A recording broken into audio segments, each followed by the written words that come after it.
played both sides of the ball in the Marines, and he also was on the all-world track team.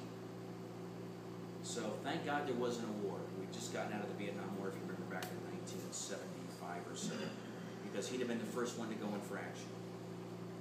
He gave 4 years to his country, and by the time he got out, Steve and Nancy had moved again. I mean, he couldn't find them because they didn't call us. But they moved back from New Hampshire to Indiana, this time Fort Wayne. Beautiful house, by the way. Shortly thereafter, coming on into Fort Wayne, you know, he was a good-looking guy. I mean, 6'2", 235. He was a ladies' killer. And unfortunately, or fortunately, I guess fortunately, Sandy just, you know, was pretty little nervous back in the day, fell all over him. Back in the day, back in the day, in 1983, they got married shortly thereafter. Thank God Nathan showed up. And I'd just like to take a minute to say, Nathan, your dad loved you so much, even though you didn't speak a lot, you didn't see you all the time. You were the gleam in his eye. I know he is so happy that you and Jesse are engaged. You're going to get married next year. You've got a dog. And you're going to settle down. And he was so proud. He told everybody, and I know everybody that worked at the Home Depot knew that, Nick and Rick. Everybody knew that. So now David's married with a son in Fort Wayne, Indiana, and he worked for 25 years in a factory, mostly by himself, tool and die, making parts for automobiles for a division of Daimler Chrysler. It was a good job, but it was a tough job. It didn't pay a lot of money. He didn't make a lot of money, but he worked hard. He worked hard for his money. And over the course of those 25 years, I'll be honest, he had shoulder issues, he had foot issues, he had knee issues, and he had hip issues. So he was somewhat bionic, but you would never know it. You would never know it today. And the good news for us is he moved down here in 2010 for a number of reasons. To get out of Indiana, because Indiana is a great state of Indiana. But, Sandy, would you move if you could? Wanted to be near my mom. Wanted to take care of my mom. So he moved here to Sun City to be with my mom. And as many of you all know here, he was a clean freak. He loved to clean houses inside and out.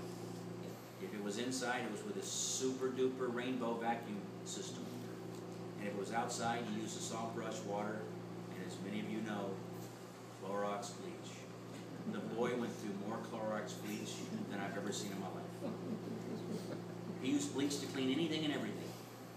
He could clean it back to its original condition. He also loved to cook. He loved to grill chicken and steak. It's unfortunate that Heinz ketchup company's probably going to go out of business. David no longer here because the boy could eat ketchup. Ketchup was a staple on every plate, and you couldn't get it on. You know, you could put it on his meat, but he couldn't touch his potatoes. He couldn't touch his corn with his meat. Everything one at a time. And I used to think that was so strange. I got to be honest with you. Eat everything. No, I can't touch my ketchup. My ketchup's all over my meat and my chicken. So, David in 2011, last year, had the opportunity to come work for the Glidden Company. He became a local rep calling on the Home Depots in the area. And remember I told you he worked in the factory, there was a lot of human contact. Well, when you work in the Home Depot, the world's largest do-it-yourself retailer, there are a lot of people, and you got to make contact. And this guy made contact enthusiastically. He would help anybody, and he wanted to help people with their painting needs. And I'll tell you, he didn't have a bad bone in his body. He never hated anybody. But I'll tell you that he disliked the competition immensely. And if somebody wanted Bear, right guys? If somebody wanted Bear, he'd help them. But as he's helping them, he'd try and convince them to buy, our product. Because our product is better. And another funny story, so in the Pooler store, which is near the airport, we launched a new product, and he made that store one of the top 10 stores selling that product out of 2,000, because he and Rick and Nick got together and just went after it. It's not a big store, it's not the biggest store, certainly not the smallest, but it was one of the top 10 stores. So really loved his enthusiasm. He learned the products, he understood how to use them, and he wanted to tell everybody about our products. I think he looked at the pictures a lot, but he figured it out. It doesn't matter. He knew what he was doing. I'll tell you another funny story. William Pickney's not here, but he's the pro desk manager at the Bluffton store. I was down here, and whether you realize it or not, I also work for Glidden. And I called David called me and left me a message at 6 o'clock in the morning. You want to have breakfast? I'm staying at the Fairfield Inn. And when I finally woke up, I called him at 7:45. He answered the first ring. He was in the Bluffton store. I said, hey, Dave, you want to have breakfast? He does one of these, hey, guys, you want to have breakfast with my brother? And I'm like, oh, jeez. Are you kidding me? So I said, David, I wanted to have breakfast with you at the Stooges. He goes, well, it's too late now. I've already asked everybody. So I take all these guys to the Stooges. Great place, by the way. If you've never been there, it's a good restaurant. And we go in there, and I tell you, he was so funny. He's trying to tell William, the pro desk manager, that he's got a whole bunch of stuff going on, and that he's going to get this account, O.C. Welch, the Ford dealership. So he's telling William, oh yeah, he says, I talked to this guy, we're going to paint their location down here, and just so you know, William, it is the world's largest Ford dealer in South Carolina. And I looked at him cockeyed and I go, you dummy. But that's David. That was my brother, right? Right, Rick? Yes. A lot of David-isms. A lot of David-isms. But, you know, Fred, you're here, and Fred knows that Fred Harrison worked with David over in Bluffton. You know that he was supposed to work 20 hours a week, right? That's what he was supposed to do.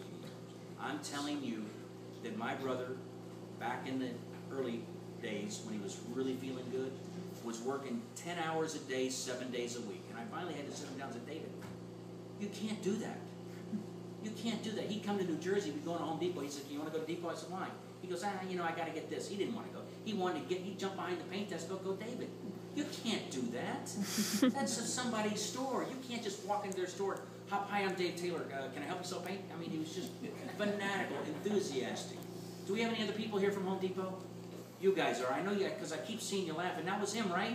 Oh, yes. Oh, my God, you know. We spend 10 hours, 20 hours in my store every week. Yeah, and then up the next morning. I mean, just so energetic and enthusiastic. So I had the opportunity to spend a lot of time with him this year in New Jersey. He came up to help us do a number of things. And, you know, cleaning with bleach. I mean, he probably went through, I'm not exaggerating, 100 gallons of bleach. I'm surprised that the whole neighborhood's grass isn't dead. But he kept saying, no, you put enough water in there, it's not going to kill it. So, you know, he reconnected with me and Phyllis and my girls and my sister and her boys, and I've got a couple of dogs. The dogs loved him, and he loved the dogs. And you'll see some of the pictures up there. And one of the pictures up there you'll see is I invited him.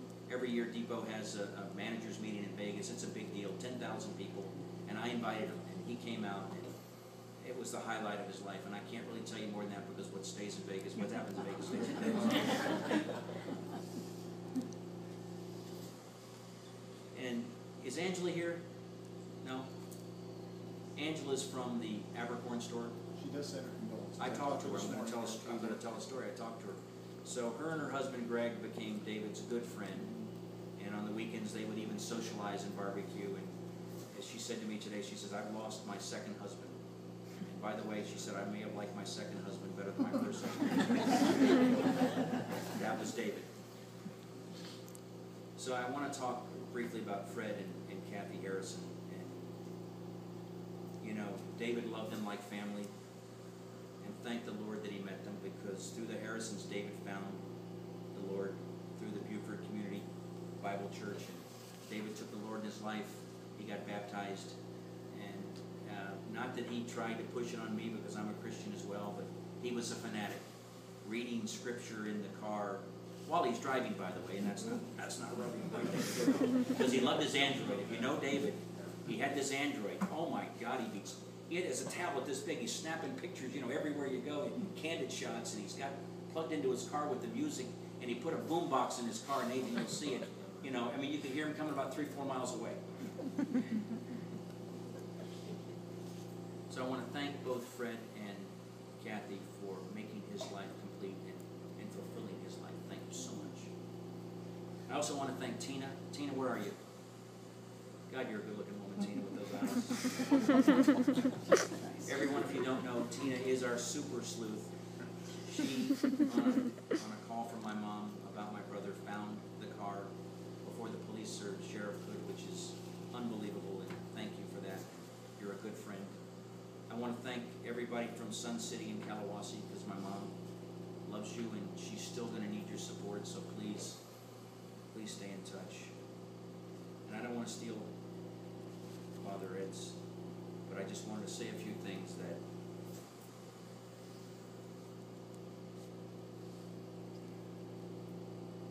the Lord works in mysterious ways.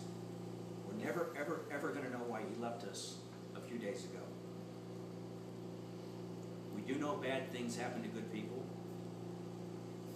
And we know good people sometimes do bad things, especially to themselves. David was in a lot of pain. A pain we'll never be able to understand or comprehend. And the decision that David made, which he made, was his decision alone to make. And that decision has eased his pain, but left a huge hole in our hearts. But remember, he was tough as nails. He knew what he was doing, and he didn't want us to feel sorry for him, and he did not want us to be depressed over his depression.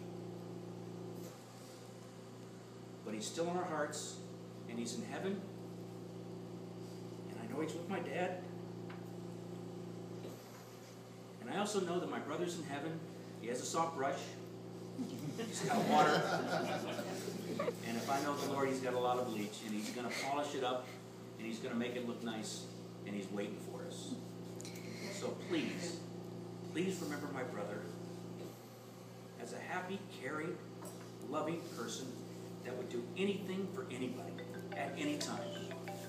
I'd also like to ask if there's anybody here, I know Rick, you mentioned, if you'd like to come up and just say anything, it doesn't matter, funny, sad, I'd appreciate it. But I'd like everybody to stand, if you would. Except you, Mom, don't stand. Don't stand. Just stand. God bless my brother, and God bless you. And with me, please, let's applaud him.